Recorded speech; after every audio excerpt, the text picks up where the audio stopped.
بسم اللہ الرحمن الرحیم۔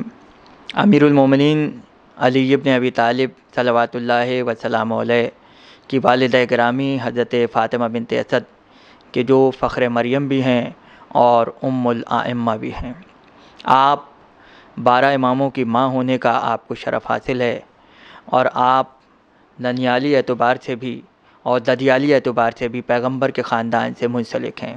حضرت ہاشم کے فرزند اسد کہ جن کے بارے میں کہا جاتا ہے کہ حضرت ہاشم کے باوجود اس کے کہ 10 سے زیادہ بیٹے تھے، لیکن آپ کی کنیت ابو اسد کہی جاتی تھی۔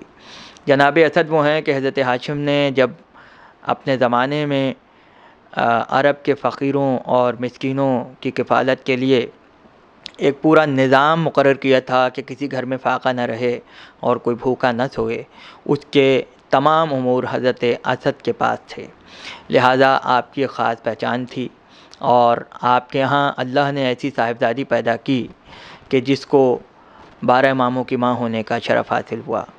جناب فاطمہ بنت اسد حضرت ابو طالب کی زوجیت میں آئیں تو حضرت ابو طالب نے خطبہ نکاح پڑھا۔ وہ خطبہ بہت مشہور ہے کہ جس میں ابتدائی الفاظ یہ تھے کہ الحمد للہ رب العالمین۔ ابھی پیغمبر تشریف نہیں لائے، ابھی اسلام کا کوئی تصور نہیں ہے، مگر ابو طالب کی زبان پر الحمد للہ رب العالمین کے کلمات ہیں۔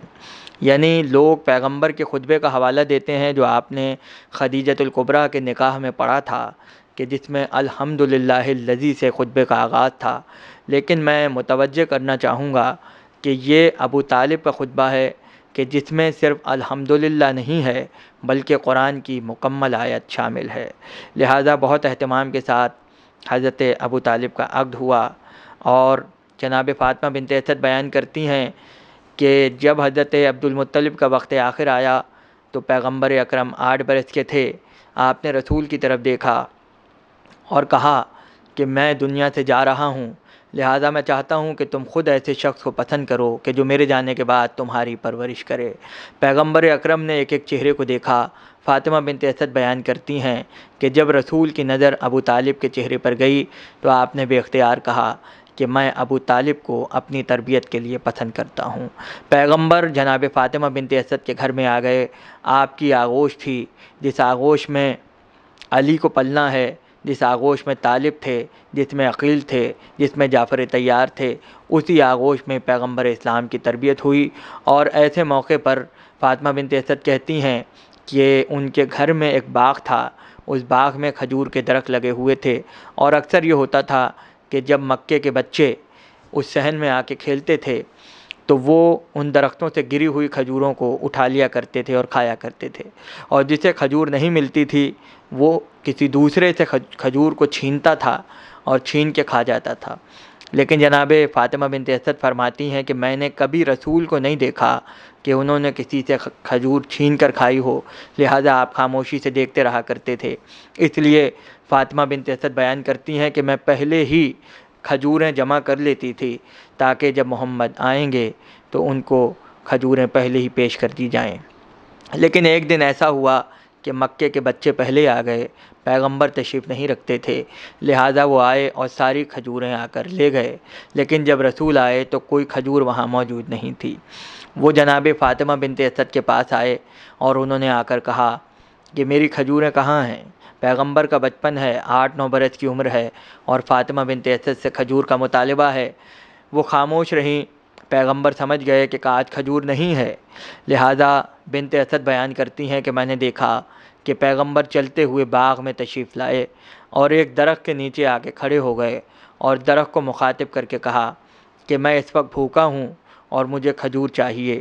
بنت اسد بیان فرماتی ہیں کہ میں نے دیکھا کہ درخت کی شاخیں جھک گئیں اور درخت نے اپنی ساری کھجوروں کے انبار پیغمبر اکرم کے قدموں میں ڈال دیے، اور آپ نے وہاں کھڑے ہو کر کھجوروں کو تناول فرمایا۔ یعنی وہ بی بی کہ جو پیغمبر کے بچپن کے واقعات کی گواہ ہیں اور اپنی آنکھوں سے دیکھ رہی ہیں اور نبوت کو اپنی آغوش میں پال رہی ہیں، ایسی بیوی کے لیے کیا کوئی سوال کر سکتا ہے کہ ایمان لائی ہوں گی یا ایمان نہیں لائی ہوں گی؟ مگر یہاں میں ایک آپ کی خدمت میں ایک واقعہ عرض کرتا چلوں کہ امام زین العابدین صلوات اللہ وسلام علیہ کو کسی نے خط لکھا، اور خط لکھنے کے بعد یہ پوچھا کہ فرزند رسول، بعض لوگ اس بات پر اعتراض کرتے ہیں کہ ابو طالب ایمان لائے تھے یا نہیں لائے تھے۔ تو امام زین العابدین نے جو خط کا جواب دیا وہ علم کلام کی ایک بہترین دلیل ہے، اور اس کا جواب کوئی نہیں لا سکتا۔ امام نے فرمایا کہ سنو، اگر تم یہ اعتراض کرتے ہو کہ ابو طالب ایمان لائے تھے یا نہیں لائے تھے، تو مجھے نہیں پتہ یہ اعتراض تم رسول پہ کر رہے ہو یا ابو طالب پہ کر رہے ہو، اس لیے کہ رسول سے یہ کہہ دیا گیا تھا کہ کوئی مسلمان عورت کسی کافر کے نکاح میں نہیں رہے گی، اور کوئی کافر کسی مسلمان عورت کے نکاح میں نہیں رہے گا۔ رسول کو حکم تھا کہ وہ ان دونوں میں جدائی ڈال دیں یا ان دونوں کو مسلمان کر دیں۔ تو امام نے خط میں یہ لکھا کہ اگر معاذ اللہ ایسی بات ہوتی تو پیغمبر پر واجب تھا کہ وہ فاطمہ بنت اسد کو حضرت ابو طالب سے جدا کر دیتے، مگر رسول نے ایسا نہیں کیا، جو اس بات کی دلیل ہے کہ جس طرح سے حضرت فاطمہ بنت اسد صاحب ایمان تھیں، اسی طرح سے ابو طالب بھی صاحب ایمان تھے۔ کیا کہنا اس بی بی کا کہ جس کا رشتہ ازدواج میں ہونا ایمان ابو طالب کی دلیل بن جائے۔ یہ امیر المومنین کی مادر گرامی ہیں جناب فاطمہ بنت اسد کہ امام جعفر صادق فرماتے ہیں کہ آپ پہلی خاتون تھیں جو اپنے قدموں سے پیدل چل کے مکے سے مدینے تشریف لائیں۔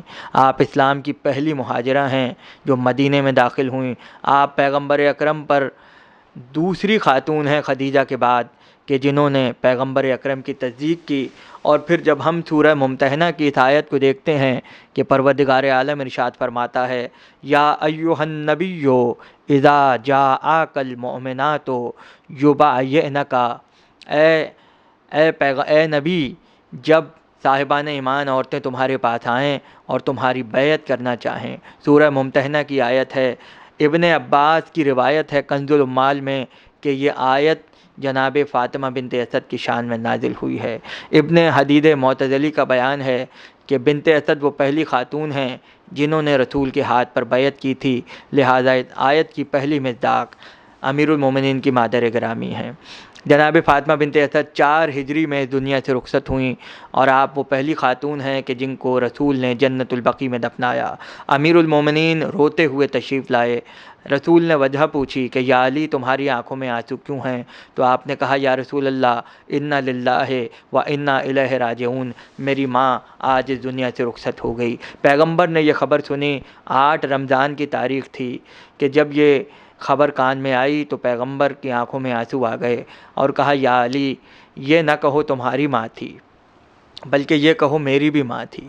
لہٰذا آپ نے پورا طریقہ بتایا کہ کس طرح سے غسل ہوگا اور کس طرح سے کفن ہوگا، اور اس کے بعد کہا جب سارے مراسم ادا ہو جائیں تو مجھے بلانا، اس لیے کہ بہت سے کام مجھے بھی کرنے ہیں۔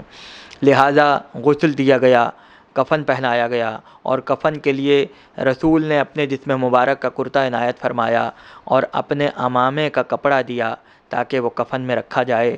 اور جب کفن اور غسل ہو چکا تو پیغمبر تشریف لائے اور آپ نے جناب فاطمہ بنت اسد کی نماز جنازہ پڑھائی۔ اس زمانے میں جنازے پر 5 تکبیریں ہوتی تھیں، مگر جب آپ کا جنازہ ہوا تو رسول نے 70 تکبیریں پڑھائیں۔ جب کسی نے پوچھا کہ یا رسول اللہ، ایسا آپ نے کبھی نہیں کیا، تو فرمایا کہ یہ اس سے زیادہ کی حقدار تھیں۔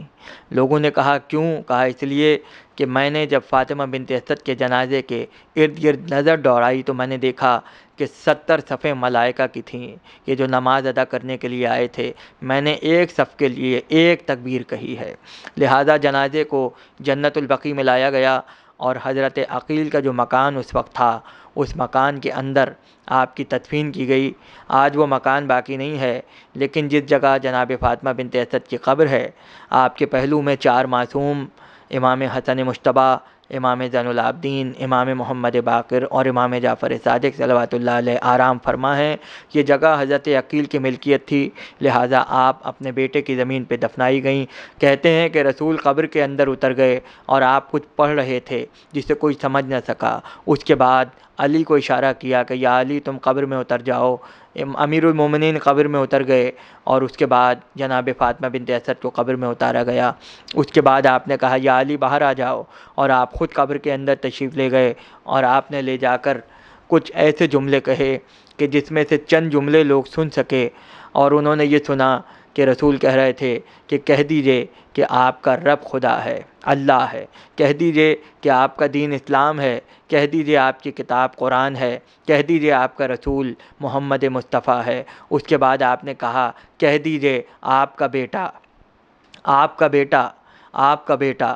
یہ کہہ کے رسول باہر آئے، قبر بند کر دی گئی۔ جب بعد میں عمار یاسر نے سوال کیا کہ یا رسول اللہ، آپ نے 3 مرتبہ کہا کہہ دیجئے آپ کا بیٹا، آپ کا بیٹا، آپ کا بیٹا، یہ جملہ میں نے پہلے کبھی نہیں سنا، آپ نے یہ جملہ کیوں کہا؟ تو پیغمبر نے کہا کہ سنو، میں نے ایک ایک بات کی گواہی دی۔ جب ملائکہ پوچھ رہے تھے کہ کہہ دیجئے، بتائیے آپ کا خدا کون ہے، تو میں نے کہا کہہ دیجئے اللہ ہے۔ ملائکہ نے پوچھا کہ آپ کی کتاب کون سی ہے، رسول نے کہا کہہ دیجئے کہ قرآن ہے۔ ملائکہ نے پوچھا آپ کا دین کیا ہے، کہا کہہ دیجئے اسلام ہے۔ ملائکہ نے پوچھا آپ کا رسول کون ہے، کہا کہہ دیجئے کہ محمد مصطفیٰ ہے۔ لیکن جب پوچھا آپ کا امام کون ہے، تو رسول نے ایک نہیں بلکہ 3 مرتبہ کہا کہہ دیجئے آپ کا بیٹا ہے، کہہ دیجئے آپ کا بیٹا ہے، کہہ دیجئے آپ کا بیٹا ہے۔ یعنی ہر گواہی 1 مرتبہ ہے، مگر ولایت کی گواہی 3 مرتبہ ہے کہ جو سن 4 ہجری میں فاطمہ بنت اسد کی قبر میں دی جا رہی ہے۔ غور کرنے کا مقام ہے، ابھی غدیر ہونے میں 6 سال باقی ہیں، لیکن فاطمہ بنت اسد کی قبر میں علی کی ولایت کا اعلان ہو رہا تھا۔